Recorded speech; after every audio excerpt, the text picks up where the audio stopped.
her passion and her commitment to protecting more women in Iowa and across the country and ultimately around the world. And she really broke the glass ceiling.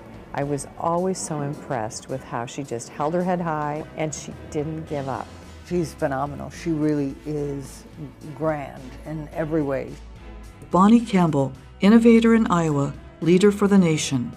I grew up on a dairy farm in upstate New York. Every year at the state fair, our state senator, Janet Hill Gordon, came every year to say hello and talk about the importance of civic participation.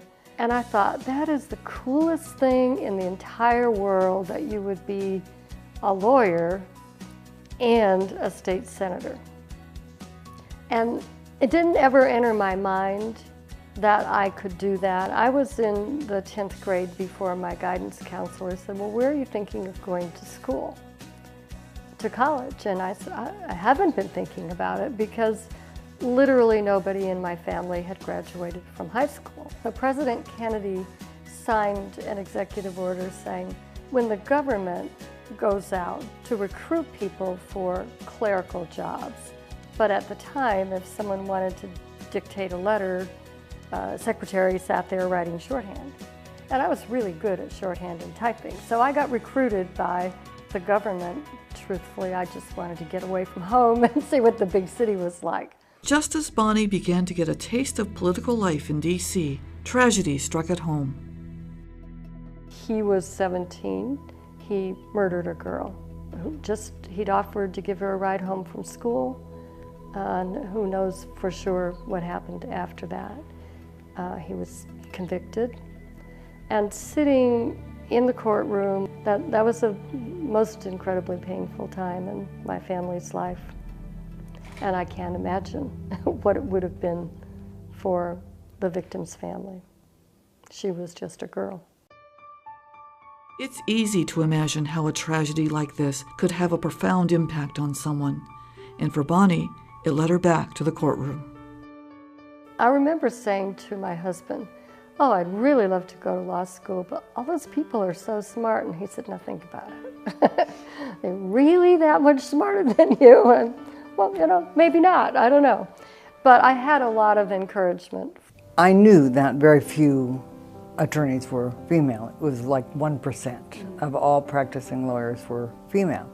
It didn't bother me. It did not cause me concern until I got to law school, at which point I found that I was not welcomed. They tried to embarrass me out of law school, but what they did instead was teach me that women were not equal before the law.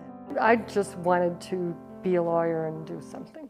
Little did Bonnie realize how far her interest in law would propel her. She quickly became the first woman to chair the Iowa Democratic Party and started her campaign to be the first woman attorney general in Iowa. She transcended gender in terms of being an exceptionally impressive candidate. During the real tough part of the campaign, it was more about the next debate or where are we going to go and are we executing on our field plan? And then after she made history, then that's when the pundits and others really, I think, appreciated and understood what a trailblazer she really was. I was personally motivated by giving a woman's voice to issues that people didn't talk about very much. I discussed domestic violence and sexual assault and stalking, and so did people who would come to things because they hadn't really had a woman's voice speaking on these issues. I really believe that made the difference. Newly in the spotlight, Bonnie gained a shadow in the form of a stalker. That's what happened to Bonnie. That's what happened to me. That's what happened to a federal judge here in Des Moines. It's happened to more than one woman, and it really helped her to crystallize how the law needed to be changed, and she changed it. Anytime that you have a personal experience and then you're put in a position to actually make changes based on that experience, I think that makes the politician, an elected official, even more effective and more genuine. Police officers, judges, prosecutors. We don't just make policy in a vacuum. We know where the holes in the system are. Bonnie empowered more women to share their stories. But I was doing a town meeting in Cedar Rapids, and a young woman stood up and said, "Would you consider passing a law against stalking?" And I had never heard the term. And I said, "And what do you imagine that law would say?" And she said, "Well, for example, my mom went out with this man a couple times, and then she didn't really want to go out with him anymore. And he started calling her, showing up where she was. And so she went down to the Cedar Rapids Police Department to complain about him, but he killed her on the way in. He followed her and he shot and killed her." So I leave and I call my staff and say, "Do we know anything about anti-stalking laws?" We all kind of know what stalking means, but legally it had no meaning. Harassment had a meaning. And interestingly, so we worked with the legislators to come up with an anti-stalking law. The definition was a credible threat of harm or injury and a step or steps in furtherance of that threat. And so we think that that did it, and it did become pretty much the template for the federal law. But it took prosecutors a while to get in their minds that step in furtherance of the threat didn't have to be that you're standing with a gun at my head, that it could be things that reflect the pattern of a dangerous person.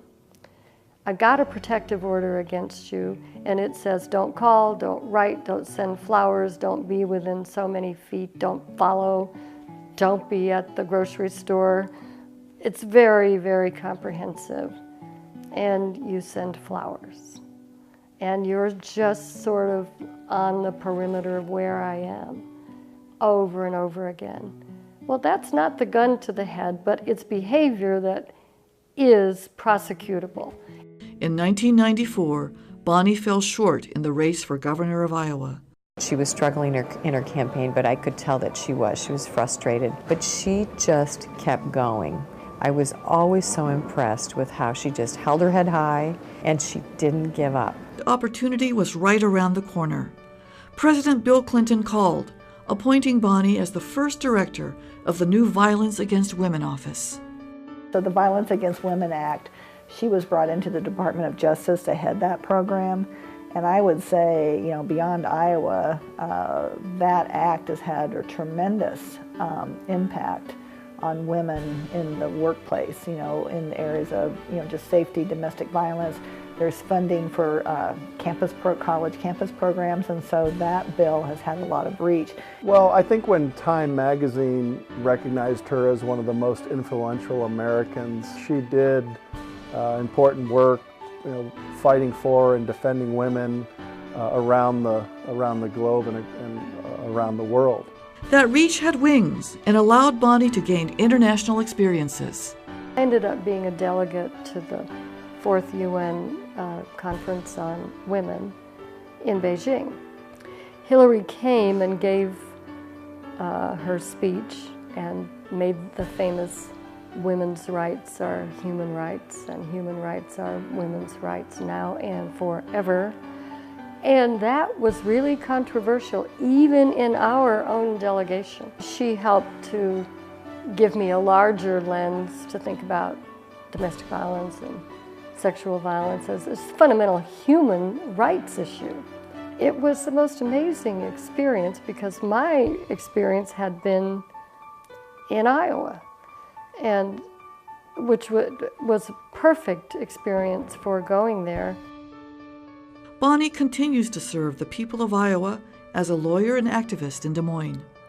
Although her career has not yet finished, her legacy has already begun. It's my hope that as people look back at Bonnie's career, that she can really serve as an inspiration. We can expect her to continue that great work, and I think the sky is the limit in terms of her influence at home and abroad. I think that she's worked throughout her career to get people involved in political office. A democracy needs to be more representative of the people in its population. We have a country where more than 50% of our population is female. And right now in Congress, we have about 20% representation of women. City council, school board, state legislature, across the board. Right now in Iowa, I have never seen so many women seeking public office, and good, qualified, articulate, smart, persuasive women seeking office. We have a majority of women running. We've never had that before.